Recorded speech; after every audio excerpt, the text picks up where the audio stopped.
I'm now going to turn the program over to an old friend. Until today, I had not seen him since Saigon in 1971.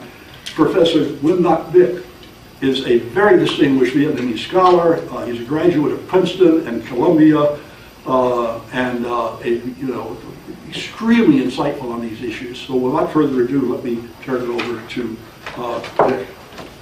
Dr. Vic, Professor Vic. Like Observatory here, like Max Friedman, like Sol Sanders, Mike Benji, and all of you, and Bob Turner, of course. We know each other since 1971. The only person I didn't know, and that's Colonel Finlayson. But it's a great thing that we have these things, because that's how we get to know new people who are interested in the field, and who can work with us on some of these issues. People, if I may reminisce a little bit, I went to school here in graduate school in the 1960s. There was a height of the anti-war movement. So even though I was a student in Asian studies, having nothing much to do with Vietnam specifically, but because of my quote-unquote patriotism, I had to go out and argue the case of South Vietnam with my I still call them my anti-war friends. And I think most of that now have been able to leave behind, so I'd say there's reconciliation, more or less, in America. But to say that the Vietnam War is entirely behind us is not quite true. The United States left Vietnam an unfinished job. And because it was an unfinished job, that's why we're still here today. That's why you had the Chinese with their oil rig 981 in the South China Sea. That's how President Obama now is talking about pivoting back to Asia and so on and so forth. So that's why I think in many ways the Vietnam War is still a contemporary concern.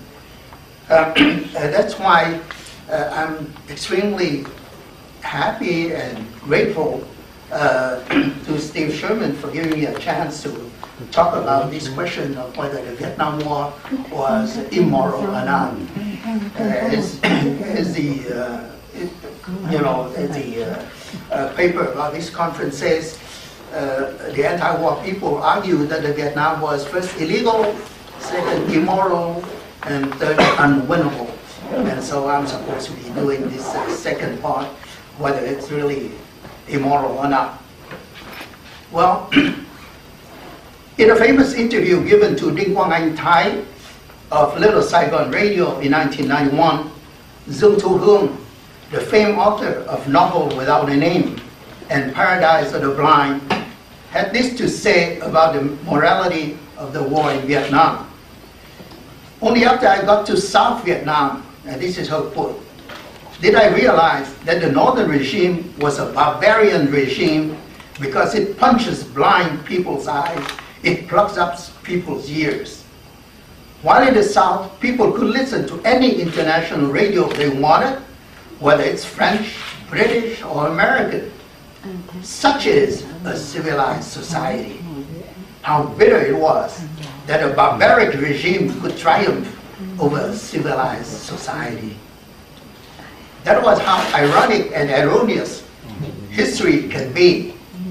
That was the most expensive lesson and mistake that the Vietnamese people have ever committed. End of quote. Dương Thu Hương was not alone in her assessment. Bùi Tín, the colonel who was present at the surrender of General Dương Văn Bích Minh in Independence Palace on April 30th, 1975, also defected to France in September of 1990, and the following February went on BBC to present his famous petition of a citizen asking for an entire overhaul of the regime. I think Bùi Tín also got his conversion when he was part of the four-party commission after the Paris Agreement, because he was posted in the Soviet airport, and there he saw a great deal of South Vietnam, how Among others, the South Vietnamese press was very free, how people could demonstrate in the state, on the streets against President Thieu, how people could criticize the corruptions of the government and so on and so forth. And so within also asked for a total reversal of the policies of North Vietnam. Strangely enough, even Prime Minister Vo Van Kiet, before his death in 2008, had this to say about the war. Whenever we reminisce about the outcome of the war, if there were millions who were happy, there were also millions who were sad. Belated as his judgment was, Vo Van Kiet was only reflecting a reassessment that millions and millions of Vietnamese have made about the validity of the war effort engaged by Hanoi in launching the second Indochina War, known as the Vietnam War in the United States in 1959. Reflecting on the disastrous decades after the end of the war in 1975, which saw the country plummet to rock bottom poverty and near astronomical inflation. In fact, at one point in 1986, for instance, the inflation rate in Vietnam was 800% in that year. As the country had to face two wars against its former allies, one in the south, or rather southwest, against Pol Pot in Cambodia, and one in the north against Deng Xiaoping in China.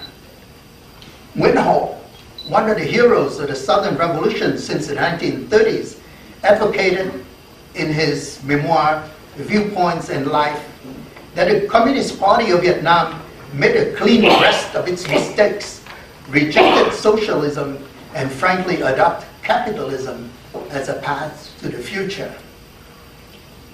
Nguyen Van Chinh, another hero of the Southern Revolution, the man dubbed the Grey Tiger of Chợ Đẹp because he's fought very well against the French.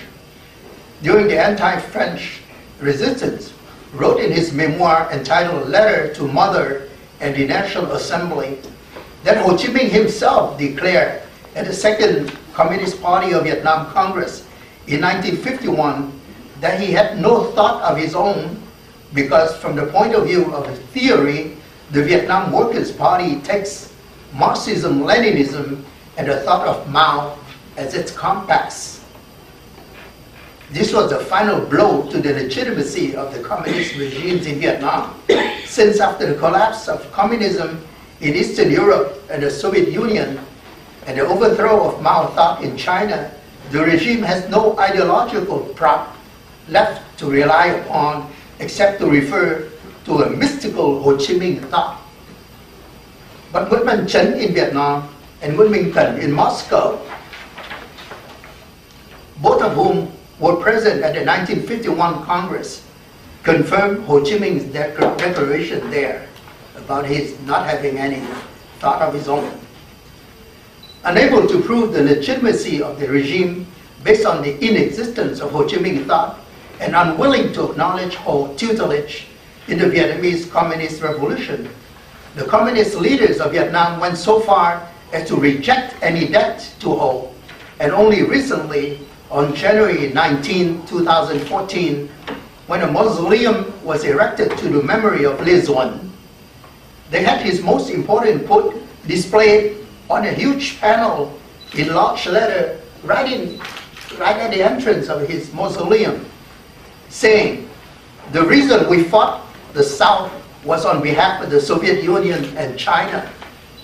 Bang! Right there. At Lê Duẩn mausoleum at the entrance.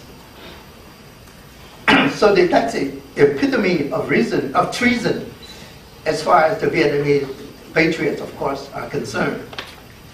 The immorality of the communist cause in Vietnam is that now an open secret.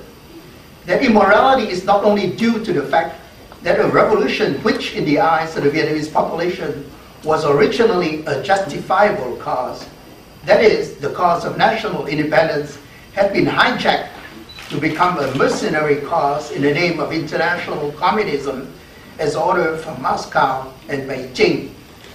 And the enormity of that immorality can be seen in the fact that at least some 2 million Vietnamese lives had been sacrificed to a struggle that was, in the end, not theirs. That was not their choice. In other words, they were hoodwinked into that cause. The standard interpretation of the war in Vietnam, at least the American face of that war, is given as something like this. From 1946 to 1954, the Viet Minh under Ho Chi Minh fought a heroic war of resistance against the French, who were intent on re-establishing their colonial rule in Vietnam. In 1954, the country, after Dien Bien Phu, was temporarily divided into two parts at the 17th parallel, with a promise of a reunification election 2 years later.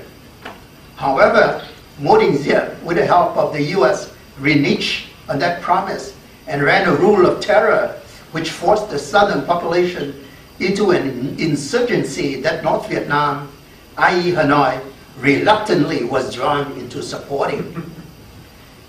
It is the legitimacy of that struggle from the communist point of view which eventually got the better of the United States and the quote-unquote puppet regime in South Vietnam, leading to the glorious reunification in 1975.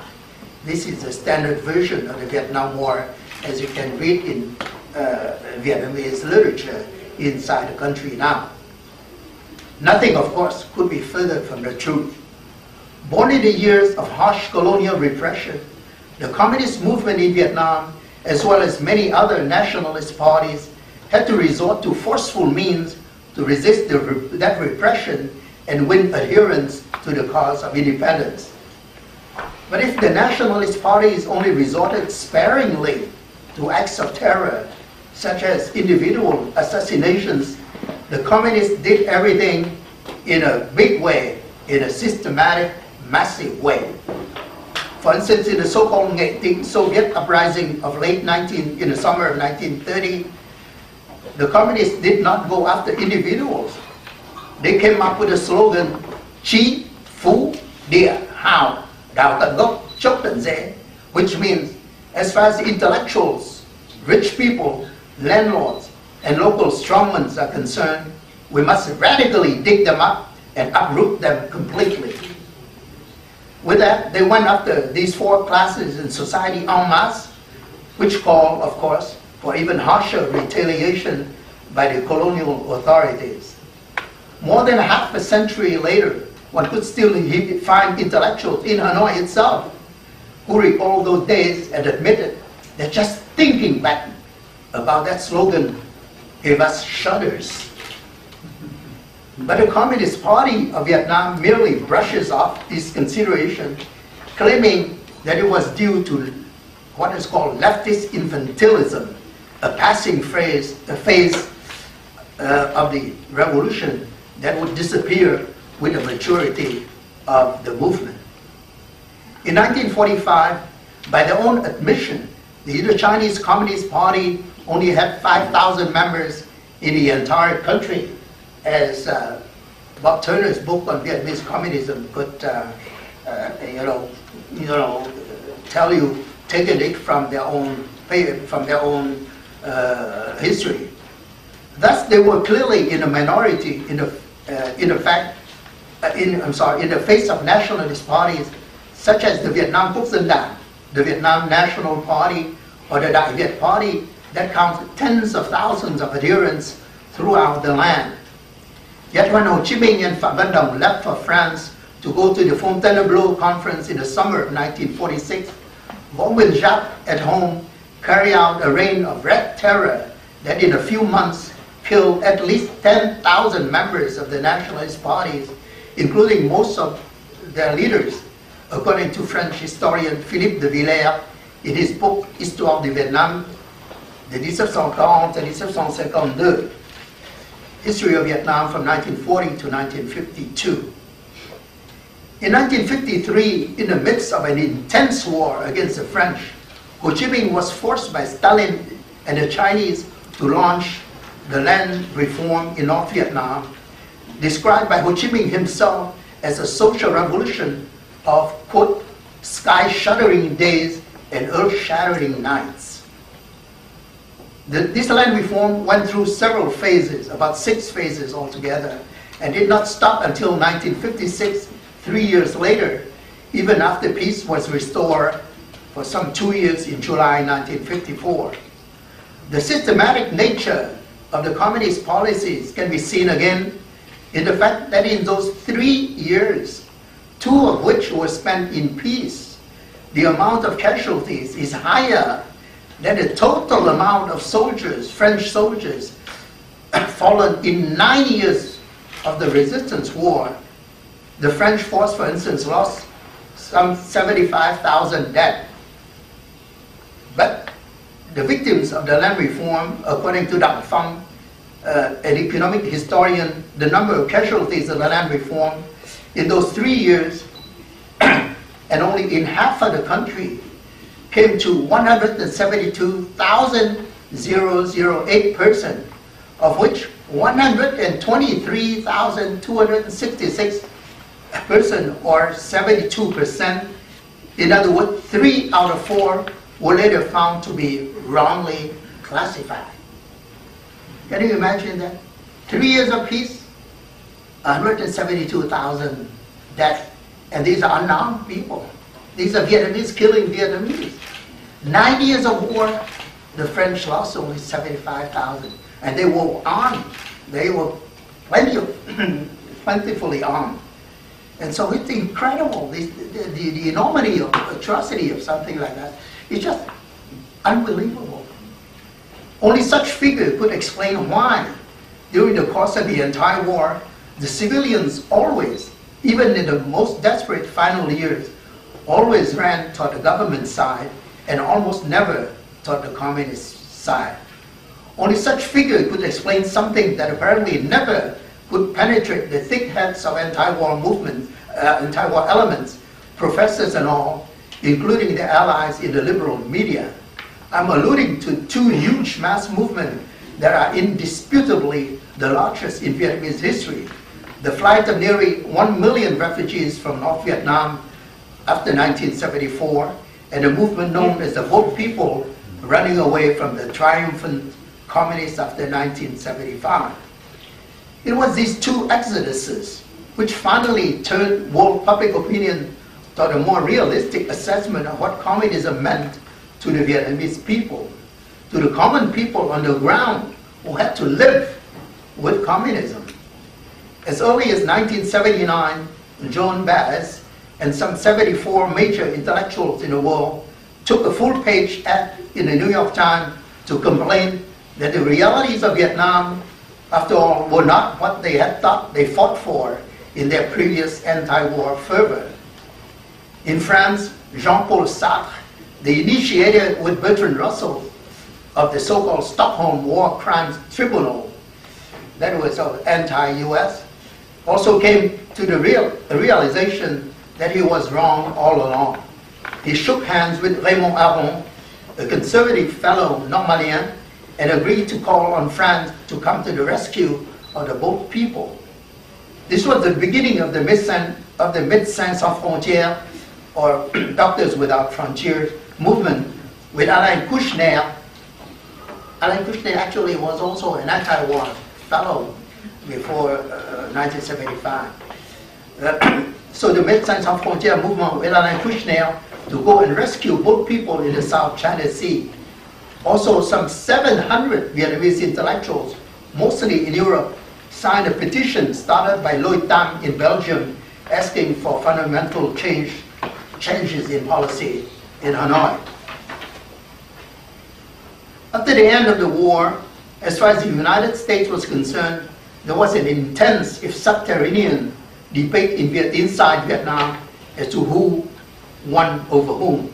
Ai thắng ai, as Jean here can testify to the fact that that's a quarrel that even to this day people still try to find out who won over whom. Ai thắng ai. Of course, the debate could not be carried out in the open, considering the nature of the regimes in power. But the evidence for such debate can be seen in ridiculous claims like the one made at one point by Mrs. Wetty Xuan, Vice President of the Socialist Republic of Vietnam, that, and this is her quote, Vietnam is 1,000,000 times more democratic than the so-called democracies of the Western world. 1,000,000 lần hơn. That debate, however, is mostly carried out in popular ditties that for the most part are anonymous, such as this one reportedly coined by Vũ Hoàng Chương, one of the stars in Vietnamese poetry. Nam kỳ khởi nghĩa, yêu công lý, đồng khởi vùng lên mất tự do. Came the Cochin-China insurrection and justice is gone. So did freedom when appeared the general uprising. All these are names of streets in Saigon. We had a street that's called Tự do, freedom. We had a street that's called Công lý, justice. But when the communists came in and changed the street names to Nam kỳ khởi nghĩa, that is the Cochin-China insurrection, or Đồng khởi, the general uprising, then came the Indochina insurrection, and justice is gone. So did freedom when appeared the general uprising. Even international relations are described in these ditties. For instance, there is a Lenin Park in Hanoi, which led some bots to comment, Lenin, your home is in Russia. How come you now stand in one of our parks? Your face up, you pointed out. Freedom and happiness? You're still a long way. Look at the examples of Russia. Even after 70 years, we're still no fucking where near them. You know, or with the United States, after the resumption of normal relations. So the popular ditties ran like this. You used to cuss the U.S. better than anyone. Now you sing their praise 10 times better than you ever did. You used to fight them like no one else. Now you send all your children there for an education. You used to say, U.S. bad, party #1. Now the party opens wide its arms, begging it for arms. Internally, the situation is succinctly described as follows. Đà đảo chấp kỳ, cái gì cũng có. Hoan hô Hồ Chí Minh, cây đinh cũng phải đăng ký. Đào hối Thiệu Ấn Kỳ, one could find anything then. Long live Ho Chi Minh, even for a nail, one must now register and stay in line. It's getting to a point where the widespread feeling in Vietnam now that the defeat of South Vietnam, in a way, was a blessing in disguise for the North Vietnamese, who, without their victory in 1975, would be kept in the dark forever about what it meant to be a civilized society. Again, one may quote Dương Thu Hương, and she said in one of her interviews, sighing, "Oh, I've had moments of craziness in my life in different guises, but crying? And I have had 2 occasions to do so. The first time was when the victorious troops entered Saigon in 1975. While everybody in our ranks was happy and laughing, I cried because I realized that my young years, the springtime of my life, had been wasted. I was not impressed by the tall buildings in Saigon. I was flabbergasted by the fact that all the works of South Vietnamese authors were freely published. Tons of authors that I had never heard of have works displayed in a bookstore and even on street curbs. And the people have all sorts of access to information such as television, radio, and cassette galore. Such a paradise to the North Vietnamese could only be in dream. In the North, all the media and publications are under government control. The people could listen to only one radio, Radio Hanoi, and only very trustworthy cadres are allowed to listen to the Chinese radio. As for the rest of the population, they had only one source of information, the PA system that broadcasts all day in the street.